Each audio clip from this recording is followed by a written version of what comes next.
نحمده ونصلي ونسلم على رسوله الكريم اما بعد فاعوذ بالله من الشيطان الرجيم بسم الله الرحمن الرحيم يا صاحب الجمال ويا سيد البشر من وجهك المنير لقد نور القمر لا يمكن الثناء كما كان حقه بعد خدا بزرگ تو یہ قصہ مختصر۔ اللہ رب العزت کا شکر ہے جس کی توفیق نے ہمیں آج کی مجلس میں حاضر ہونے کی توفیق دی۔ آج چونکہ اس مجلس میں ہمارے چند دوست احباب بھی تشریف فرما ہیں، تو اس مجلس کا جو انعقاد ہے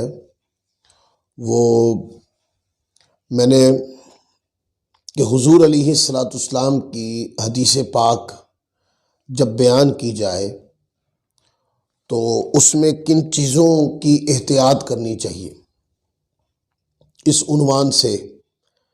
میں نے اس کا موضوع رکھا ہے۔ تو آقا علیہ الصلاۃ والسلام کی جو حدیث ہے، جیسے قرآن ایک دین کی تعلیم ہے، اسی طرح حدیث بھی دین کی ایک تعلیم ہے۔ قرآن سے دین متین کے احکام ثابت و ظاہر ہوتے ہیں، اسی طرح حدیث پاک سے بھی شریعت مصطفیٰ کے احکام ثابت اور ظاہر ہوتے ہیں اور جن پر عمل کیا جاتا ہے۔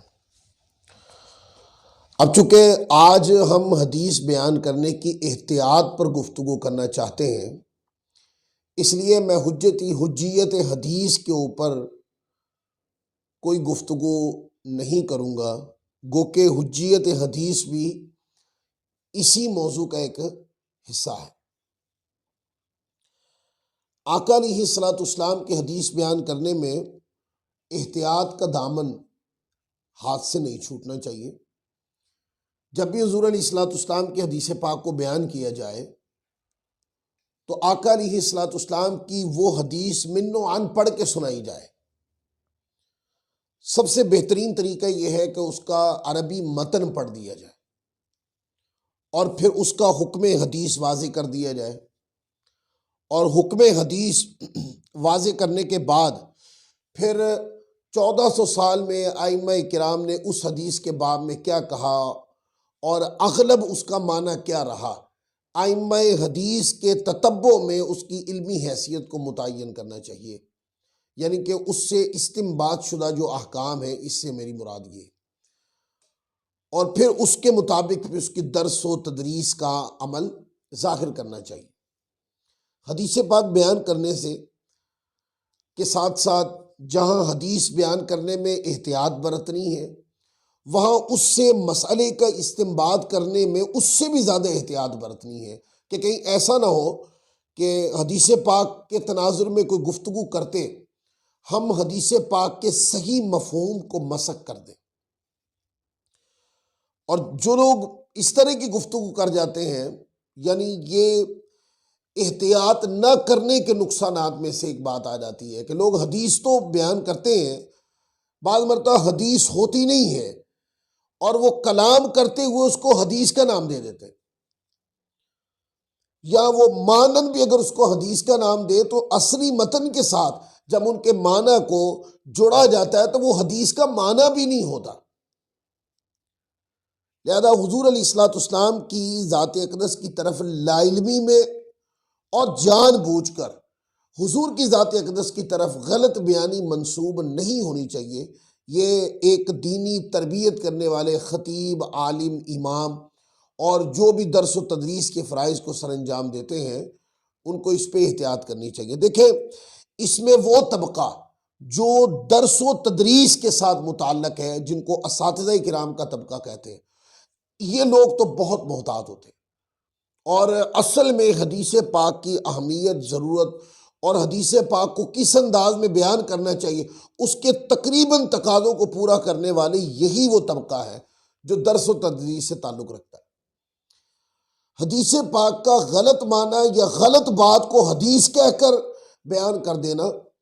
اس کے اوپر غلطی تب ہوتی ہے کہ جب بندہ عوام کے اندر گفتگو کر رہا ہوتا ہے، لوگوں کے اندر، سادہ لوگوں کے اندر گفتگو کر رہا ہوتا ہے، یا کسی کی سن کر بات کو بیان کرنے والا ہوتا ہے، تو ظاہر ہے وہ عوام میں ہی ہو رہی ہوتی ہے، اس سطح پہ غلطی ہوتی ہے، پھر مفہوم کچھ کا کچھ ہو جاتا ہے۔ یعنی کہ کئی میں نے ایسے لوگ بھی دیکھے ہیں کہ جنہوں نے کوئی بات حدیث کہہ کر وہ بیان کی، تو جب سوال پوچھا ان سے کہ یہ حدیث کہاں ہے، انہوں نے حوالہ بھی دیا، وہ کتاب اٹھا کر جب دیکھا گیا تو وہ معنی ہی نہیں ہے جو انہوں نے بیان کر دیا حدیث پاک کی طرف، یعنی کہ غلط منسوب کر دیا حدیث پاک کی طرف بات۔ اب اس میں جو سب سے محتاط طبقہ ہے وہ علماء کا ہے، کہ جو اس چیز کا اہتمام کرتے ہیں، التزام کرتے ہیں کہ حدیث پاک کو بیان کرتے ہوئے تمام احتیاط اور ضروری چیزوں کو بروئے کار لاتے ہیں۔ لیکن جو عام خطباء ہوتے ہیں، سادہ لوگ ہوتے ہیں جو اردو کتابیں پڑھتے ہیں اور وہ لوگ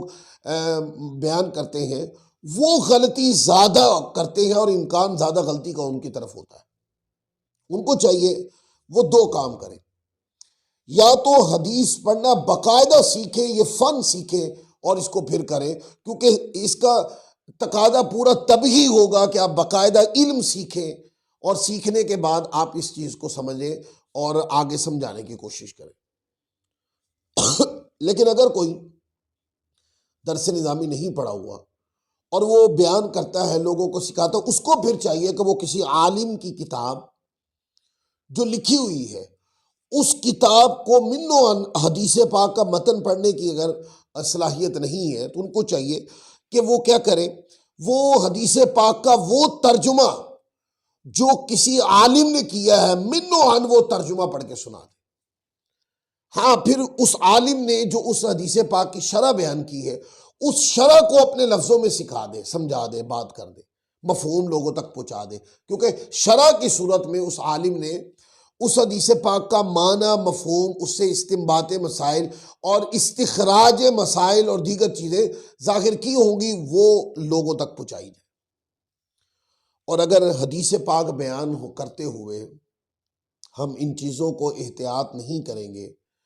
تو پھر اس کے نقصانات سامنے آئیں گے۔ ایسا کلام جو حدیث نہیں ہے،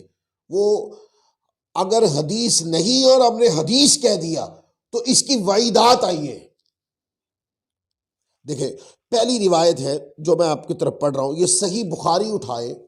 صحیح بخاری حدیث نمبر 106 ہے۔ مولا علی کرم اللہ تعالی وجہ الکریم روایت فرماتے ہیں، آپ نے ارشاد فرمایا، تم مجھ پر جھوٹ مت بولو، کیونکہ جس نے مجھ پر جھوٹ بولا وہ جہنم میں جائے گا۔ یہ حدیث پاک ہے، مولا کائنات علی المرتضیٰ رضی اللہ تعالیٰ حضور کی حدیث بیان کی ہے۔ پھر اسی طرح اگلی حدیث ہے، اور یہ جو روایت ہے اس کو بھی صحیح بخاری شریف کے اندر روایت کیا گیا۔ حضرت ابو ہریرہ رضی اللہ تعالیٰ عنہ روایت کرتے ہیں، نبی کریم صلی اللہ علیہ وآلہ وسلم نے ارشاد فرمایا کہ جس نے مجھ پر عمدن جھوٹ بولا پس چاہیے کہ وہ اپنا ٹھکانہ جہنم میں بنا لے۔ پھر اسی طرح حضرت مغیرہ بن شعبہ رضی اللہ تعالیٰ عنہ فرماتے ہیں کہ میں نے رسول پاک صلی اللہ علیہ وآلہ وسلم کو فرماتے ہوئے سنا، آپ نے ارشاد فرمایا، مجھ پر جھوٹ دوسروں پر جھوٹ کی طرح نہیں ہے، جس نے مجھ پر عمدن جھوٹ بولا پس وہ اپنا ٹھکانہ جہنم میں بنا لے۔ یہ جو روایت ہے، اس روایت کو بھی امام بخاری نے حدیث نمبر 1291 پر روایت کیا۔ پھر آگے حضرت سلمہ رضی اللہ تعالی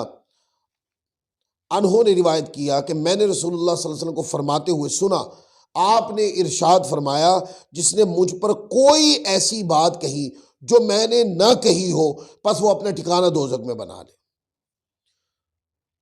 پھر اسی طرح آگے دوبارہ امام احمد بن حنبل نے اس روایت کو بیان کیا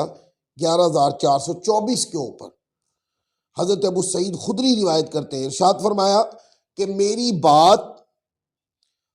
میری باتیں بیان کرو لیکن مجھ پر جھوٹ مت بولو، اور جس نے مجھ پر عمدن جھوٹ بولا اس نے اپنا ٹھکانہ جہنم میں بنا لیا۔ پھر آگے حدیث حضرت ابو قتادہ کی ہے، اس کو بھی امام احمد بن حنبل نے 22,538 کے اوپر روایت کیا۔ حضرت ابو قتادہ سے مروی ہے کہ میں نے رسول اللہ صلی اللہ علیہ وسلم کو اس منبر پر یہ فرماتے ہوئے سنا کہ مجھ سے زیادہ حدیثیں بیان کرنے سے بچو، اور جو مجھ سے حدیث بیان کرے تو وہ نہ کہے مگر حق اور سچ، اور جس نے مجھ پر کوئی ایسی بات کہی جو میں نے نہ کہی تو وہ اپنا ٹھکانہ جہنم میں بنا لے۔ پھر حدیث ساتویں حدیث ہے، اس کو امام احمد نے روایت کیا 5798 پر۔ عبداللہ بن عمر روایت کرتے ہیں، نبی کریم صلی اللہ علیہ وآلہ وسلم نے ارشاد فرمایا، مجھ پر جھوٹ بولے جو،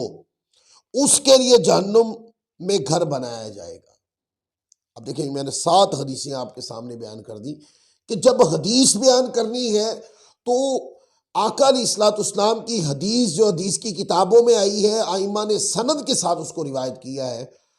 سند پڑھیں اچھی بات ہے، وگرنہ اس کا متن پورا پڑھ لیں